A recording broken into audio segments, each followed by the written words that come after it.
Mjumbe wa kamati kuu ya chama cha demokrasia na maendeleo Chadema, John Heche ametoa orodha ya matakwa 7 ya msingi ambayo lazima yatimizwe na serikali kabla ya upande wa upinzani kukubali kuketi kwenye meza ya mazungumzo ya amani. Akizungumza kupitia ukurasa wake rasmi wa mtandao ya kijamii wa Facebook chini ya masaa 72 tangu Rais Samia Suluhu Hassan alipotoa wito wa maridhiano kurejesha utulivu wa nchi, mwanasiasa huyo ameweka msimamo mkali akibainisha kuwa sharti la kwanza na lisilo la mjadala ni kupatikana kwa uhuru kamili wa mwenyekiti Tundu Antipas Lissu anayeshikiliwa katika gereza la Ukonga kwa muda mrefu kutokana na mashtaka ya kisiasa. John Heche amefafanua kuwa ana mamlaka ya kikatiba kuiongoza taasisi hiyo kwenye maridhiano wakati kiongozi wao mkuu akiwa angali amefungiwa nyuma ya nodo, akisisitiza kuwa mchakato huo unapaswa kuongozwa na mtu mwenye ridhaa ya wanachama na serikali lazima ionyeshe nia njema kwa kutoa amri ya kumwachilia huru Tundu Lissu ili ashiriki kikamilifu kuamua mustakabali wa nchi. Hatua hii imekuja mara tu baada ya mkuu wa nchi kukiri hadharani kuwa taifa linahitaji meza ya mazungumzo kurejesha utulivu wa kiuchumi na kijamii uliotikiza tangu kuanza kwa mfululizo wa harakati za kupinga mifumo ya kodi na gharama kubwa za maisha nchini. Uamuzi huo unadhihirisha jinsi sinikizo jipya linavyokuja wakati muafaka ambapo utawala unakabiliwa na mkwamo mkubwa wa kifedha uliosababishwa na athari za maandamano ya amani ya Sabasaba yaliyopita, yaliyopelekea shughuli za kibiashara kusimama nchi nzima na wafanyabiashara kufunga maduka yao, jambo ambalo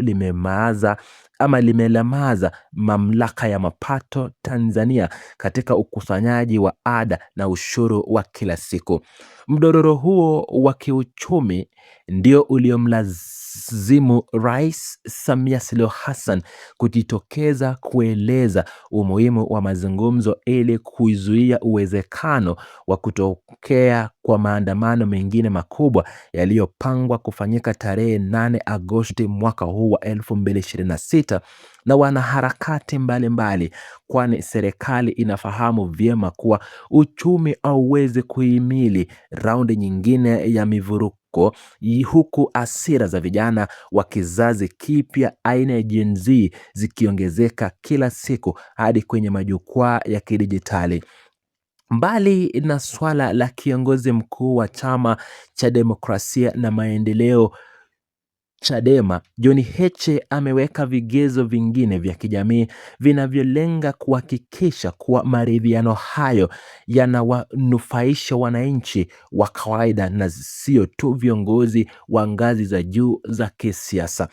Mwanasiasa huyo wa Chadema ameitaka serikali kuchukua hatua za haraka kupunguza gharama kubwa za maisha zinazowakabili raia kutokana na mfumuko wa bei wa bidhaa muhimu na kuanzisha mikakati ya uhakika ya kutengeneza nafasi za kazi kwa ajili ya vijana wa kizazi cha sasa, akibainisha kuwa kama kijana atakuwa na ajira rasmi inayompatia kipato, atakuwa na muda wala wasaha ya nia ya kuingia barabarani kuandamana tarehe 8 Agosti mwaka huu, kwa sababu atakuwa akilinda maslahi yake binafsi, na hivyo kuwajibika kwa serikali itakuwa ni suluhisho la kudumu la kuimarisha usalama kuliko kutumia nguvu za kijeshi, polisi na silaha za moto. Sharti lingine lililotajwa linahusu utoaji wa haki kwa waathiriwa wote walioathirika wakati wa harakati za nyuma, ikiwa ni pamoja na wale waliokumbana na ukatili wa vyombo vya dola katika maandamano ya tarehe 29 Oktoba mwaka jana na yale ya Sabasaba ya mwaka jana vilevile, ambapo kiongozi huyu ameeleza kuwa hakutakuwa na amani ya kweli kama familia za waliouawa au kujeruhiwa hazitafidiwa na maafisa waliohusika kuchukuliwa hatua kali za kisheria. Pia ameitaka serikali kutoa majibu ya kweli kuhusu hatari za kupotea kwa raia na viongozi wa kijamii ambao walitekwa katika mazingira tatanishi na hadi sasa hawajulikani walipo. Alikisisitiza kuwa maridhiano hayawezi kujengwa juu ya msingi wa damu na vilio vya raia wasio na hatia, msimamo unaodhihirisha dhamira yake ya kutaka mabadiliko ya kimfumo na kiutawala yanayoweka mbele utu na usalama wa kila Mtanzania.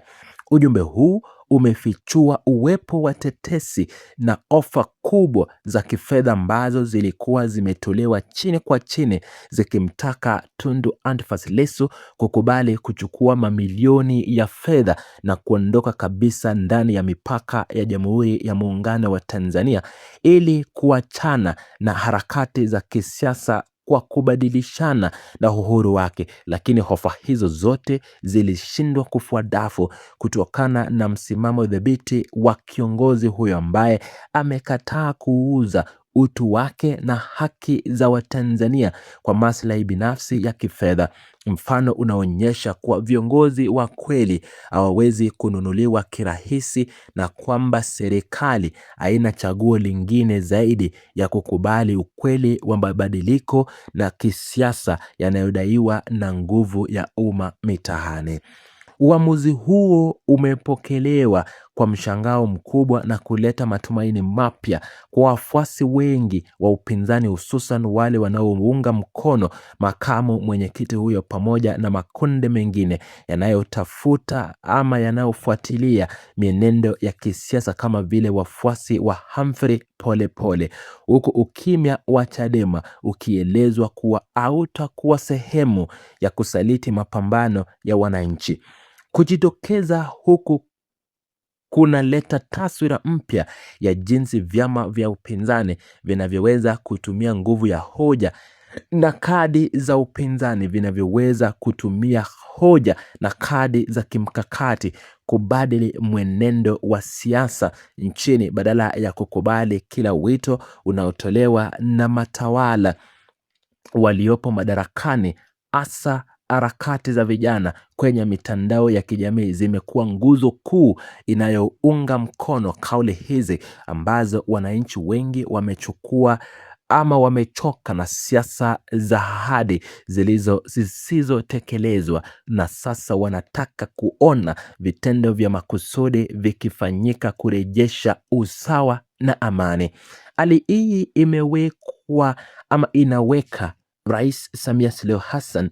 katika nafasi ya kufanya maamuzi magumu kati ya kukubali masharti hayo 7 ili kunusuru uchumi wa nchi au kuendelea na msimamo mkali wa kutoachilia wafungwa wa kisiasa, hatua inayoweza kuwasha moto mwingine wa harakati hizo mwezi wa 8 kote nchini. Uchambuzi wa mzozo huu unaonyesha jinsi ambavyo mifumo vya utawala inapaswa kukabiliwa na hoja za kimkakati ili kulinda misingi ya kidemokrasia na wa kuzuia mazungumzo ya juu yanayoleta tija kwa wananchi wa chini wanaoumia na ugumu wa maisha. John Heche ameonyesha ukomavu mkubwa wa kisiasa kwa kuhamasisha mjadala kutoka kwenye masuala ya kugawana madaraka na kuingiza ajenda za kitaifa zinazoguza maisha ya kila raia kila siku. kama vile ajira kwa vijana, fidia kwa walioathirika na ukatili wa vyombo vya dola. Hatua hii inaleta mtihani mzito kwa viongozi wa chama tawala ambao sasa wanapaswa kujibu mapigo kwa hoja zenye mashiko badala ya kutumia nguvu ya vyombo vya ulinzi kugandamiza sauti za ukosoaji zinazozidi kushika kasi katika maeneo mbalimbali nchini.